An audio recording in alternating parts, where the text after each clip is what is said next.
અરે ઓછું નાક પણ અસલી નાક. MDH કાશ્મીરી લાલ મરચાની પાવડર. MDH.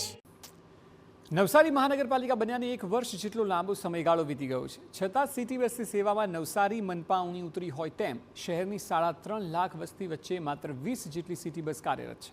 અને સૌથી મોટો પ્રશ્ન સિટી બસ સ્ટેશનના અભાવનો છે.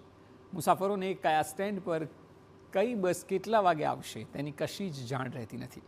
બસ સ્ટેન્ડ અને સમયપત્રકના અભાવે મુસાફરો હાલાકી ભોગવી રહ્યા છે. શહેરીજનોની માંગણી છે કે સિટી બસ સેવાને નિયમિત કરવામાં આવે અને વધુ બસ સ્ટેન્ડ બને.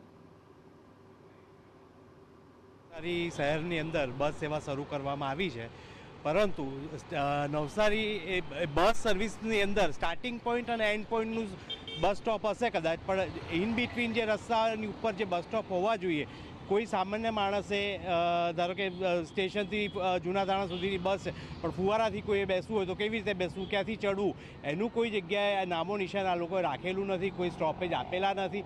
આ સ્ટોપેજ આવી રીતે ઇન બિટવીન સ્ટોપેજ મહાનગરપાલિકા દ્વારા શરૂ કરવામાં આવવા જરૂરી છે. બસ સ્ટેન્ડ અને રિક્ષા સ્ટેન્ડ જેવી યોગ્ય વ્યવસ્થાના અભાવે શહેરમાં ટ્રાફિકની સમસ્યા વધી રહી છે.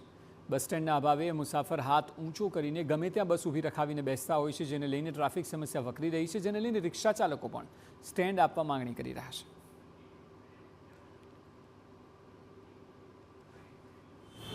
આજે અમારા બાજુમાં રેલવે સ્ટેશનમાં આટલો મોટો ડેવલપમેન્ટ થઈ ગયું, પણ ત્યાં ડેવલપમેન્ટ આજુબાજુમાં થઈ ગયું, પણ અમારે રિક્ષા મૂકવાની કોઈ જગ્યા નથી. અત્યારે હાલમાં રિક્ષા મૂકવાની જગ્યા અમારે રોડ પર મૂકવી પડે છે. હાલમાં અમારે વર્ષોથી જે અહીં રિક્ષા સ્ટેન્ડ હતું અને બાપદાદાથી રિક્ષા સ્ટેન્ડ ચાલતું આવ્યું, ત્યારે ઘણી રિક્ષાઓ હતી. આજે અમારી પાસે 15-20 રિક્ષા મૂકવાનું બી સ્ટેન્ડ નથી. હાલમાં જે પ્રાઇવેટ બસો સરકારે ચાલુ કરી, એ પ્રાઇવેટ બસોને કારણે અમારું રિક્ષા સ્ટેન્ડ સરકારે જપ્ત કરી લીધું છે. અને જ્યારે આટલી બધી રિક્ષાઓ નવસારીમાં ફરતી હોય તો અમારી એટલી જ માંગણી છે કે રિક્ષા સ્ટેન્ડો હોવા જરૂરી છે. અગાઉ પણ અમે આવેદનપત્ર રિક્ષા સ્ટેન્ડો માટે આપેલા હતા, પણ હજુ સુધી કોઈ માંગણી સ્વીકારાઈ નથી. તો બીજી તરફ નવસારી મનપાના ડ્યુટી કમિશનરનો દાવો છે કે હાલ તમામ સુવિધાઓ ઓનલાઈન છે અને મુસાફરો ઓનલાઈન બસનું પ્રમાણપત્ર જોઈ શકે છે, પરંતુ વાસ્તવિકતા એ છે કે હજુ સુધી બસ સ્ટેન્ડના પણ કોઈ ઠેકાણા નથી. બસોની કાર્યપદ્ધતિ અને બસોના ટાઈમ ટેબલ રિલેટેડ એપ્લિકેશન અને જુદી જુદી જાહેરાત પણ કોર્પોરેશન દ્વારા કરવામાં આવી છે. રહી વાત જુદા જુદા બસ સ્ટોપ માટેની, તો લોકોની ડિમાન્ડને ધ્યાનમાં રાખીને ભવિષ્યમાં અલગ અલગ જગ્યાએ બસ સ્ટોપનું નિર્માણ કરવામાં આવશે.